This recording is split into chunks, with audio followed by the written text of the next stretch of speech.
विश्वानि देवसविता दुरितानि पराशुव जदभद्र तन्नाशुव ओम अग्निमीड्य पुरोहितं यज्ञस्य देवऋतिया होतारं रत्नधातव ओम अग्ने नय सुपधराये अश्वानि विश्वानि देवभोजनानि विद्वान् जो योध्यास्वं जुहुराणमेनो भुजिष्ठान्ते नमः उक्ति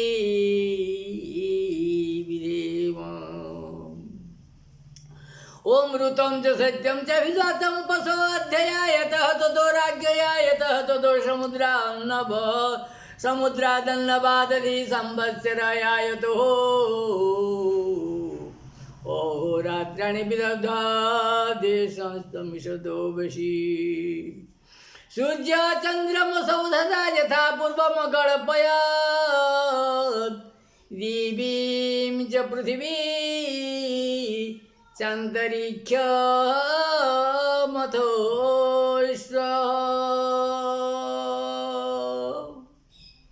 ओम ओम ओम हौ भाई माने आसतु आज गोटे नुआ टॉपिकटे मोर मन यहाँ उद्रेक होचे आपण मको केन्ता मन लागबा जे देखम इटा के मैं आमे जेते बेले मनुष्य जन्म नहीं आमे जेते बेले 16 विध संस्कार मध्य दे गति कर्मा और आमे जेते बेले 16 महला कोठा तैयार कर्मा तार फाउंडेशन स्टोन केते बरकस करी थिले जी केनता कंक्रीट नी करिथमा बेले 16 महला घर केनता करी ठिया हेबा 16 विध संस्कार रे मनुष्य परिवार जित हुए एटा यही संस्कार आम दयानंद सरस्वती संस्कार विधि अच्छे और आम जदि मनुष्य के 16 विध संस्कार मध्य दे गति कर्मा आर सते शेष रे परमात्मा के परमात्मार सान्निध्य लाभ कर्मा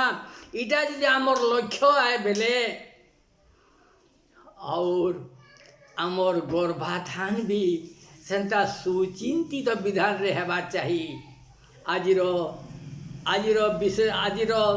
वक्तव्य विशेषत्व है आमर यही आम जेन मनुष्य जन्म दे नहीं छूँ इतिर भितरे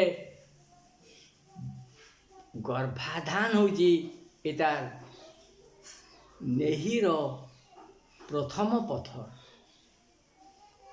और यही प्रथम पथ ही आंगु 16 विध संस्कार मध्य दे गति करी आंगु संस्कारित मानव संस्कारित जीवात्मा हिसाब से गढ़ी रखवा अतएव यही टॉपिक ना दिया पितृत्वर पराकाष्ठा गर्भाधान पितृत्वर पराकाष्ठा गर्भाधान आमे जदि आमे गुटे बाप ठानु जन्म होइछु आमर काम होचे आमे भी गुटे छुआ देखिए आमे भी बाप हेमा इटा के पितृऋण बोलिक कहसुँ आर पितृऋण जे सुझी नहीं पारे तार ठानु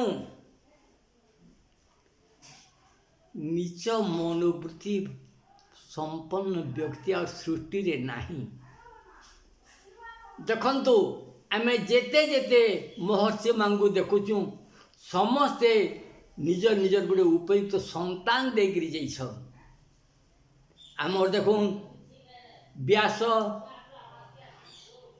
वशिष्ठ कर्दम इमाने समस्ते गोटे गोटे छुआ देछन कर्दमंकर छुआ कपिल भगवान भगवान कपिल भगवान देवहूतिर गर्भरे केन्ता करी कपिल के जन्म देले सेटा कर्दम महर्षि ही जानती कर्दम महर्षि अतएव आम आसिक विचार करूँ केन बाप माने केन्ता केन्ता छुआ पाइछन देखूँ आमे आमर दक्ष प्रजापति 60टा झील विदु 30 चंद्र के देले और 13टा झील कश्यप के देछन। कश्यप जेते बेले दीति गर्भरु हिरण्य हिरण्याक्ष आदि दैत्य मांकु जन्म देले सेतकी बेल के अदिति बोले तुम पर मरीचिर पुओ गो ब्रह्मांगर मानस संतान ताकर पुओ और तमर पुओ माने फेन असुर होचन इटा तुमको शरम नहीं लगे केनता स्वामीटे हेइछ जे तुम्हें उपयुक्त बापा नुहे से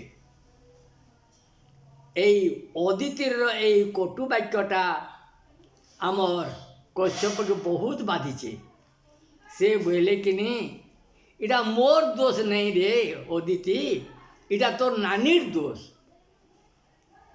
दीति उपयुक्त विधि विधान रे नी रही बोलिकरी तार गर्भरु दुष्ट संतान माने जन्म हेले अतएव उपयुक्त संतान पाइबार लगी हेले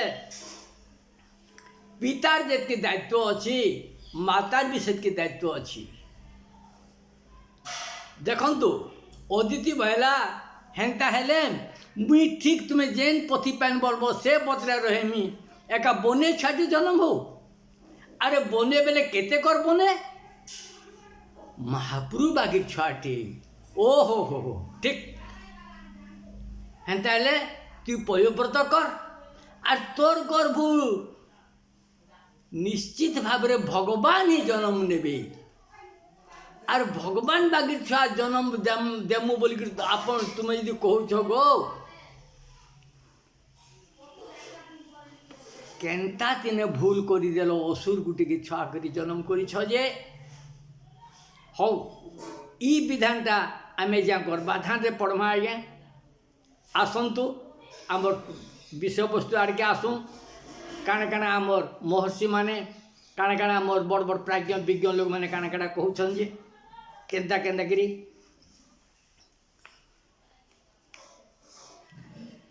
पुओ पुओ बोली पिता उत्कंठा नहिले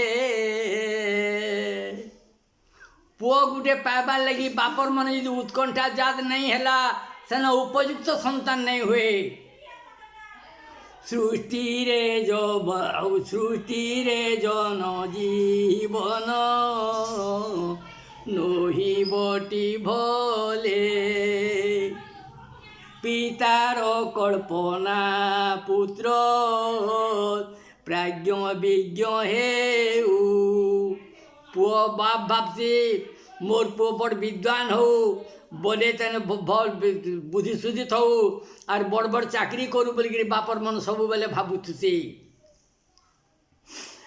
हो धरा धामे पुओर मोहरो जस कीर्ति रहू किपरि संभव एहा हुओ सावधान विहित भावरे जेबे हेब गर्भाधान देखुन आज्ञा विधि विधान रे आमे जेते बेले गर्भाधान करमा ताहले उपयुक्त संतान पाइमा इतिरे तिले मात्र संदेहर अवकाश नहीं आपण माने धीर मने स्थिर चिते सुनुन गर्भाधान काहा के कहसन मार गर्भरे छुआ के थुईबारटा हो जे गर्भाधान इटा हो जे बापर पराकाष्ठा थिले जी भगवान रूप रे बापर पराकाष्ठा नहीं थिले ई गर्भाधानटा विहित बाटे नहीं चले देखंतु आमर आगु केन माने ई पराकाष्ठाटा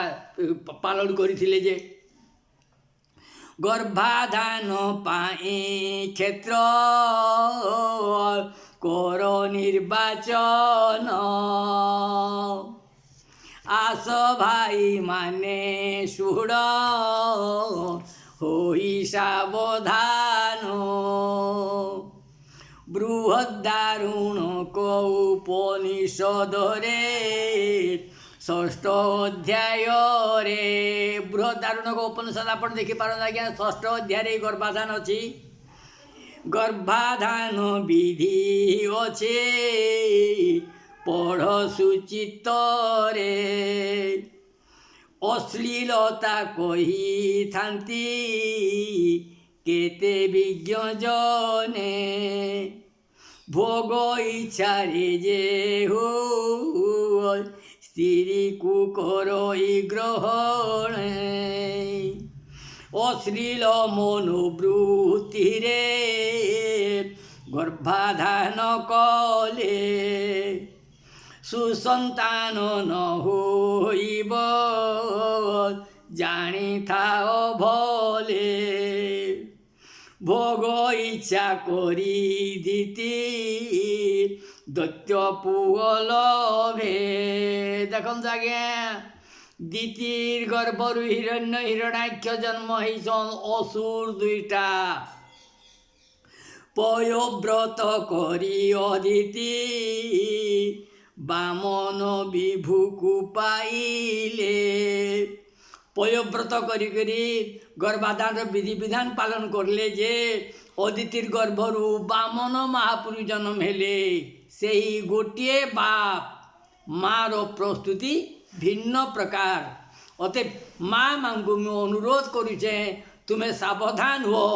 କେନ୍ତାକିରି ସାବଧାନ ହେବ ଯେ ଆସ ଇ ଗର୍ଭାଧାନ ବିଧିକେ ଶୁଣ। ଏକ ପିତା ଠାରୁ ଜନ୍ମ ଦୁଇଟି ସନ୍ତାନ। ହିରଣାକ୍ଷ ଦୈତ୍ୟ ପୁଣି ବାମନ ଭଗବାନ।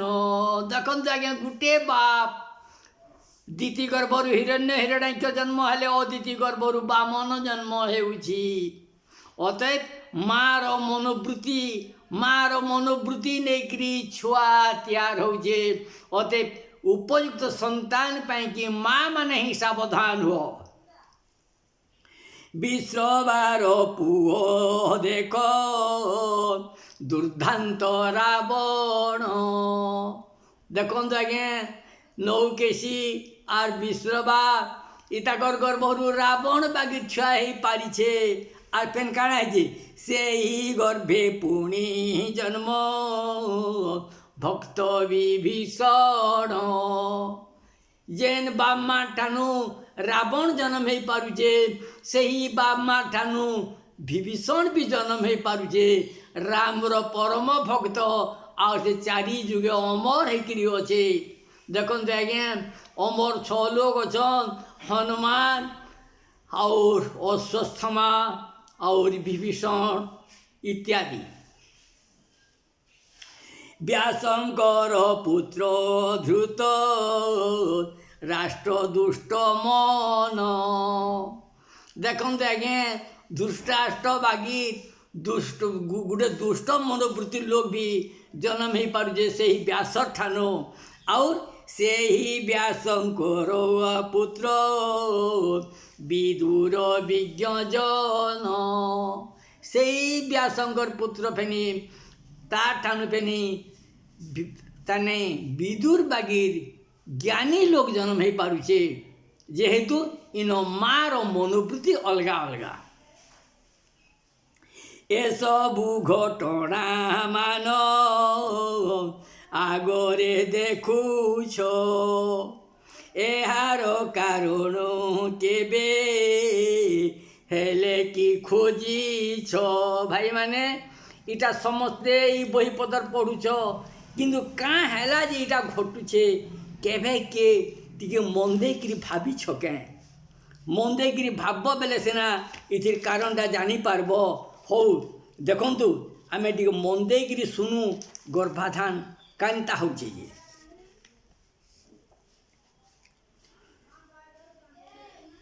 এসবু ঘটনা মান আগরে দেখুছ, এହାର কারণ কেবে হেলে কি খোঁজুছ।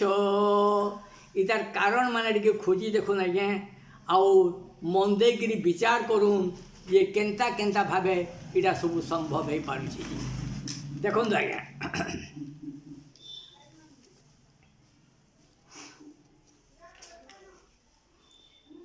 आसो आसो भाई माने शुण गर्भाधान विधि जे परि भावरे विज्ञे अछंती प्रबोधि। विज्ञ लोक मैंने केन्ता केन्ता विचार कर आपण मैंने टिके आसुन आज्ञा। वशिष्ठ को बुझी दश रथ यज्ञ कले यज्ञ चरुरे श्री राम जन्म होइले। यज्ञ चरु वशिष्ठ के पचारे केन्ता मोर घर बने पोटे जन्म हेबा बलाल के यज्ञ कले यज्ञ चरु राम बागिर महाप्रभु जन्म हो पारि मंथ कर्म बोली थान्ते उपनिषद रे फल रस सहित रे औषध मिसाई उच्च विचार तोहि रे भावना को दे। मैं गोटे उत्तम संतान पाइमी एंता विचार करिक आम से औषध सेवन कले आमर घरे उत्तम संतान हेबा इटा महाभारत रे भी गुरुदु प्रमाण छे और आमर रामायण रे भी गुरुदु प्रमाण छे। कामना पूरण पाई कामिनी जन्म जन्मनु है। देखो आज्ञा समस्ते समस्ते इटा भोगर सामग्री बोलिक विचार कर संपूर्ण भूल। धर्म धारणा पाई स्त्री सुसंतान दिए। देखते आज्ञा केन्ता धर्म विचार करबे केन्ता पृथ्वी के तान भल भाव शांति आनी पारबे इथि लगी स्त्री मांगर जन्म होइछि। विवाह विधि रे कर पत्नी निर्वाचन। देखते आज्ञा विधि संकट हिसाब से पत्नी निर्वाचन करूँ पत्नी केन्ता निर्वाचन करसन जे आपण मनुश्रुति पढ़बे बेले से पत्नी निर्वाचन बाबद बहुत विधि विधान अच्छे केन्ता आमर केन केन केन वंशीय लोग केन वंशर स्त्री के बिहा हेबा तार विधान से सविशेष अच्छे सेटा के कही बसले गुरुदु समझा लगवा। देखो धर्म धारणा पाई स्त्री सुसंतान दिए विवाह विधि रे कर पत्नी निर्वाचन। पूतना पूतनर करु करिब ता गर्भ सन्ता पूतनर करु तारिब ता गर्भ सन्तान। पूत नामक नर करु तारण करे बोलिकिरी पुओ बोलिकिरी कहेसन। और पत्नी पतना तारयते इति पत्नी जे मनुष्य जेते बेले नीच स्तर के जायसी सेनु से उद्धार करसी पतना तारयते इति पत्नी। भोग भावी जेहू करे भारी जाग्रहण तार गर्भरू हुए जन्म रावण। जे भोग विलासर लगी स्त्री ग्रहण करसी तार गर्भरू रावण बागिर दुष्ट लोक मैंने जन्म हेस। और से रावण ही से भोगर लाड़सा के धरिकी बहुत देवकन्या मान को अपहरण कर आसीला शेषे आमर ताने लक्ष्मी प्रतिमा आमर सीता माँ के भी हरण करी नेला। इटा हूँ आसुरिक प्रवृत्ति आज्ञा एटा भोगर भोग पाई जे माँ को खराब दृष्टि देखला सेटा ही हूँ आसुरिक जन्म। आसुरिक जन्म आपण आसुन आज्ञा के मनुष्य जन्म के आसुं मन देई शुण एबे गर्भाधान विधि जेऊ बाटे गोले हेब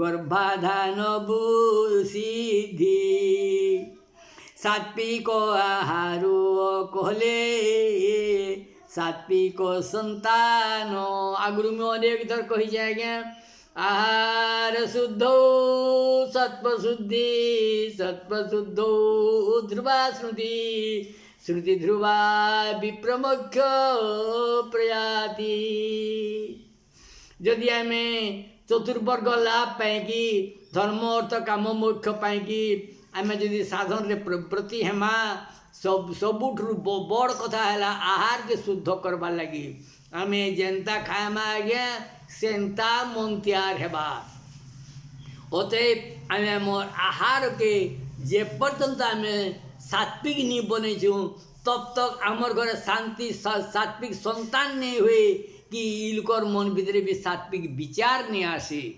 आसुरिक विचार आसले आसुरिक संतान पाएमा अतएव आमर आहार के सर्वप्रथमे आसिक संशोधन करूँ स्वाध्याय शुद्ध होइले हेब विचार संशोधन देखो ना क्या स्वाध्याय जदि करमा वेद उपनिषद दर्शन के जदि पढ़मा मन दे करी आगे आमर दैनंदिन जीवन उपर उपयोग करमा तार परे जी आमर विचार सुविचार आसबा आमर मन भितरे देखो आज्ञा स्वाध्याय नहीं कले सुविचार नहीं आसे देखु तप स्वाध्याय ईश्वर प्रणिधानी क्रिया युग पातंजलि युग दर्शन लिखाई क्रिया योग आगे कहसन तप स्वाध्याय ईश्वर प्रणिधानी क्रिया योग अतएव देखो आज्ञा गर्भाधान समय रे सुविचार कर मानवर बीज अटे अमूल्य संपद विहित कर्म रे कर तार उपयोग केन्ता क्रीड़ा विहित बाटे व्यवहार करमा और अमूल्य संपद दुरुपयोग जिंदगी नहीं हेबा से लगे आम सावधान रहेमा